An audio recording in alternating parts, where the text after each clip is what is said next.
Big Boss season 7 Malayalam live അപ്ഡേറ്റിലേക്ക് സ്വാഗതം. ഇന്ന് സെപ്റ്റംബർ 17. അങ്ങനെ ബിഗ് ബോസ് വീട്ടിലേക്ക് അടുത്തൊരു അതിഥി കൂടി എത്തിയിട്ടുണ്ട്, നമ്മുടെ റിയാസ് സലീം. ബിഗ് ബോസ് വീട് ഇപ്പോൾ BB ഹോട്ടലാണ്.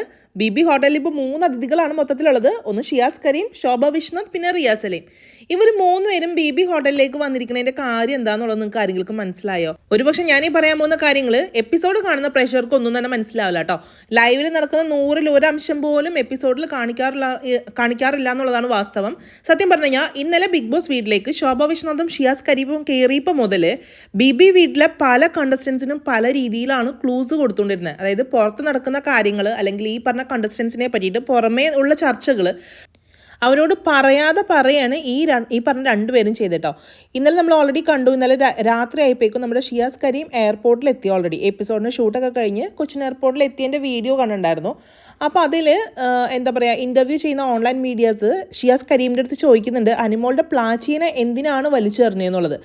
അപ്പോൾ ഷിയാസ് കരീം പറഞ്ഞൊരു കാര്യമാണ്, അനിമോൾ ശരിക്കും ആ പാവയിലേക്ക് ഒതുങ്ങി പോകുന്ന പോലെ തോന്നി, അതുകൊണ്ടാണ് അങ്ങനെ വലിച്ചെറിഞ്ഞത്. ചിലപ്പോൾ ലാലേട്ടന് അത് തിരിച്ചു കൊടുക്കുമായിരിക്കും. മനസ്സിലായോ? നമുക്ക് എല്ലാവർക്കും അറിയാം ഷിയാസ് കരീം അനിമോളും തമ്മിലുള്ള ആ ഒരു ബോണ്ട്. അവർ മറ്റേ സ്റ്റാർ മാജിക്കിലൊക്കെ ആയിട്ടും അല്ലാതെയൊക്കെ ഭയങ്കര നല്ല സുഹൃത്തുക്കളാണ്. അപ്പോൾ അനുമോൾക്കുള്ളൊരു ചെറിയൊരു ക്ലൂ ആയിട്ടാണ് സത്യം പറഞ്ഞു കഴിഞ്ഞാൽ ആ ഒരു പ്ലാച്ചീനെ എറിഞ്ഞത്. നിങ്ങൾക്കൊന്ന് ആലോചിച്ച് കഴിഞ്ഞാൽ മനസ്സിലാവും. ഷിയാസ് കരീം ആ ഒരു പ്ലാച്ചീനെ എറിഞ്ഞപ്പോൾ അനുമോൾ കുറച്ച് നേരം കരഞ്ഞു. അത് കഴിഞ്ഞ് കുറച്ച് സെക്കൻഡ്സ് കഴിഞ്ഞ് അല്ലെങ്കിൽ കുറച്ച് മിനിറ്റ്സിന് ശേഷം അനുമോൾ ബാക്ക് ടു നോർമലായി. അതേസമയം ബിഗ് ബോസ് വീട്ടിലെ ഏതെങ്കിലും ഒരു മത്സരാർത്ഥിയായിരുന്നു ഈ പ്ലാച്ചീനെ എറിഞ്ഞിരുന്നെങ്കിലോ അതൊരു വലിയ എപ്പിസോഡ് വരുന്ന വരെ അനുമോൾ അതും കെട്ടിപ്പിടിച്ചതെന്ന് അറിഞ്ഞേനെ. പക്ഷെ ഷിയാസ് കരീം അത് ചെയ്തപ്പോൾ അത്രയധികം റിയാക്ട് ചെയ്തില്ല, ജസ്റ്റ് കരഞ്ഞു. ആ ഒരു ഇമോഷൻ്റെ പുറത്തായിരിക്കും ചിലപ്പോൾ കരഞ്ഞത്, അല്ലെങ്കിൽ ഈ പറഞ്ഞ പോലെ എന്തെങ്കിലും അഭിനയമായിരിക്കും, നമുക്ക് അറിയത്തില്ല എന്താണെന്നുള്ളത്. എന്തുതന്നെയാണെങ്കിലും കുറച്ച് നേരങ്ങൾക്ക് ശേഷം അനുമോൾ ബാക്ക് ടു ടാസ്കായി, ഒരു കുഴപ്പമില്ലാതെ. അപ്പോൾ ഇത് ചെറിയൊരു ക്ലൂ ആണ്. അനുമോൾക്ക് ഷിയാസ് കരീമിൻ്റെ സൈഡിൽ നിന്ന് കൊടുത്തിരിക്കുന്നത് ചെറിയ ക്ലൂ തന്നെയാണ്. അതേപോലെ തന്നെ ശോഭ വിശ്വനാഥ് വന്നപ്പോൾ മുതൽ നമ്മുടെ ലക്ഷ്മീനെ ടാർഗറ്റ് ചെയ്തിട്ടാണ് ഓരോ കാര്യങ്ങൾ പറഞ്ഞുകൊണ്ടിരുന്നത്. അത് നമുക്ക് 2 രീതിയിൽ ഇൻ്റർപ്രറ്റ് ചെയ്യാം.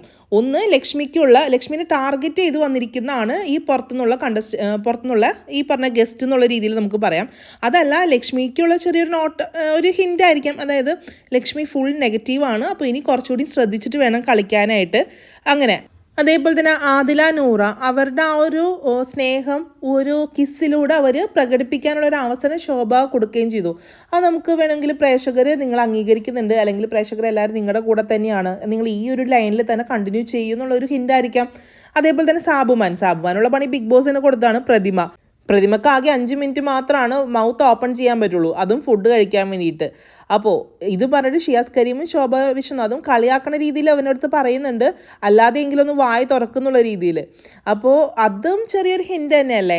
അതേപോലെ തന്നെ ഇന്നിപ്പോൾ റിയാസ് സലീം ഇപ്പോൾ വന്നു ലൈവിൽ വന്ന പാടെ തന്നെ ലക്ഷ്മിക്കിട്ട് നല്ലൊരു കൊട്ടാണ് കൊടുത്തിട്ടുള്ളത്. ലക്ഷ്മിയുടെ അടുത്ത് ഇത് തന്നെയാണ്. അപ്പോൾ ലക്ഷ്മി ഒരു സാധാരണ ബുദ്ധിയും ബോധമൊക്കെ ആർക്കാണെങ്കിലും മനസ്സിലാവും ഇവർ ഈ പറയണതിൻ്റെയൊക്കെ ആ ഒരു ഇന്നർ ഒരു മീനിങ് എന്താണെന്നുള്ളത്. അതേപോലെ തന്നെ റിയാസ് സലീം ഇന്ന് മറ്റേ ഇൻട്രൊഡക്ഷൻ മീറ്റിങ്ങിൽ ലൈവിൽ നടന്ന കാര്യമാണത്. ഇൻട്രൊഡക്ഷൻ മീറ്റിങ്ങിൻ്റെ ടൈമിൽ അനുമോൾക്കും ചെറിയൊരു ഡോസ് കൊടുക്കുന്നുണ്ട്. തുണി കുറവുള്ളതൊക്കെ കാണുമ്പോഴേക്കും ഓരോരുത്തർ ഓരോ രീതിയിലൊക്കെയാണ് ജഡ്ജ് ചെയ്യാറുള്ളതെന്നൊക്കെ പറഞ്ഞിട്ട് അത് അനുമോളെ തന്നെ ടാർഗറ്റ് ചെയ്തിട്ടാണ്. അതേപോലെ ആദിലേനെ പറ്റിയിട്ടും ചെറുതായിട്ട് എവിടേക്കോ ഒരു സൂചന കൊടുത്ത പോലെ എനിക്ക് തോന്നുന്നുണ്ട്. അതായത് ഒരു പ്രാവശ്യം ആദിലല്ലേ പറഞ്ഞത്, നമ്മുടെ അനുമോള് ഒരു നീല ഡ്രസ്സ് ഇട്ട് കഴിഞ്ഞപ്പോൾ ഒരു നെഗറ്റീവായിട്ടുള്ളൊരു കുടുംബ പ്രേക്ഷകർ കാണുകയാണെന്നുള്ള രീതിയിലൊരു ഡയലോഗ് നമ്മുടെ ആദിലേയും പറഞ്ഞിട്ടുണ്ട്. ആ ഒരു ഡ്രസ്സുമ്പോൾ ചെറിയൊരു ഹോള് വയറിൻ്റെ ഭാഗത്തുള്ള അതൊക്കെ കണ്ടു കഴിഞ്ഞപ്പോഴേക്കും മേ ബി അത് അതിലേക്കുമുള്ളൊരു ഹിൻ്റ് ആയിരിക്കാം അങ്ങനെ ചെയ്യണത് ഒരു നെഗറ്റീവായിട്ടുള്ള കാര്യമാണെന്നുള്ള സൂചന. അറിയില്ല ഇനി റിയാസ് അത് തന്നെയാണ് ഉദ്ദേശിച്ചുള്ളത്. എന്തായാലും അനുമോൾക്കുള്ളൊരു കൊട്ടുണ്ട്. എനിക്കത് കേട്ടപ്പോൾ പെട്ടെന്ന് ആദിലേനെയും ഇങ്ങനെ സ്ട്രൈക്ക് ചെയ്തു കേട്ടോ. മുന്നത്തെ എപ്പിസോഡിൽ നടന്നൊരു കാര്യമായത് കാരണം ബിഗ് ബോസ് വീട്ടിലേക്ക് ഒരു ഗസ്റ്റ് ഒക്കെ വരുമ്പോൾ എന്തായാലും ബിഗ് ബോസ് അത്യാവശ്യം ഇൻസ്ട്രക്ഷൻസ് ഒക്കെ കൊടുത്തിട്ടായിരിക്കില്ലേ അവരെ വിടുക. എന്നിട്ടും അവർ ഇതേപോലെ ഓരോരോ ഹിൻ്റ് പുറത്തുള്ള കാര്യങ്ങളൊക്കെ പറയണം എന്നുണ്ടെങ്കിൽ മേ ബി അത് ബിഗ് ബോസിൻ്റെയും ഒരു പ്ലാനിങ് ആയിരിക്കാം. ഈ ഒരു സീസൺ അവർ BB ടീം വിചാരിച്ച പോലെ ഒന്നും പോവാത്തതുകൊണ്ട് അവർ ചെറിയൊരു ക്ലൂ ഒക്കെ കൊടുത്തിട്ട് അങ്ങനെ കളി മാറ്റി കളിപ്പിക്കാൻ വേണ്ടിയിട്ടായിരിക്കണം. അറിയില്ല എന്താണെന്നുള്ളത്. പിന്നെ ഇന്നത്തെ ലൈവിൽ ബിഗ് ബോസ് പറയുകയും ചെയ്തു, ഇവർ പുറത്തുള്ള കാര്യം എന്തൊക്കെയോ സംസാരിക്കാൻ പോയപ്പോഴേക്കും പറയുകയും ചെയ്തു പുറമെയുള്ള കാര്യങ്ങൾ സംസാരിക്കരുതെന്ന് ഗസ്റ്റിൻ്റെ അടുത്ത് ഒരു വാർണിംഗും കൊടുത്തിട്ടുണ്ടായിരുന്നു. ഇതൊന്നും ഇനിയിപ്പോൾ എപ്പിസോഡ് വരുമ്പോൾ കാണിക്കില്ല കേട്ടോ. ഇതൊക്കെ ലൈവിൽ നടന്ന കാര്യങ്ങളാണ്. എന്തുതന്നെയാണെങ്കിലും ബിഗ് ബോസിൻ്റെ പ്ലാനിങ് ഇല്ലാതെ ഇവരതൊന്നും ചെയ്യില്ല എന്ന് തന്നെയാണ് ഞാൻ വിചാരിക്കുന്നത്. സത്യം പറഞ്ഞു കഴിഞ്ഞാൽ ഈ BB സീസൺ 7 ഉണ്ടല്ലോ കുറേയൊക്കെ ഫ്ലോപ്പാണ് കേട്ടോ. ഇവർ വിചാരിച്ച പോലെ അല്ലെങ്കിൽ പ്രേക്ഷകർക്ക് ഇൻട്രസ്റ്റിംഗ് ആയിട്ടുള്ള ഒന്നും തന്നെ ഇല്ല. കുറേ എന്താ പറയുക കുൽസിത കഥകൾ അങ്ങനെയൊക്കെയുള്ള കാര്യങ്ങളൊക്കെ മാത്രമേ ഉള്ളൂ. അല്ലാതെ വേറെ ഒന്നും തന്നെ ബിഗ് ബോസ് വീട്ടിൽ നടക്കണമായിട്ട് തോന്നിയിട്ടില്ല കേട്ടോ. ചില ടാസ്ക് അവർ വൃത്തിക്ക് കളിക്കും, ചിലതൊന്നും കളിക്കില്ല. എന്തൊക്കെയാണോ എന്തോ കാണിച്ചു കൂട്ടാൻ പോണേ.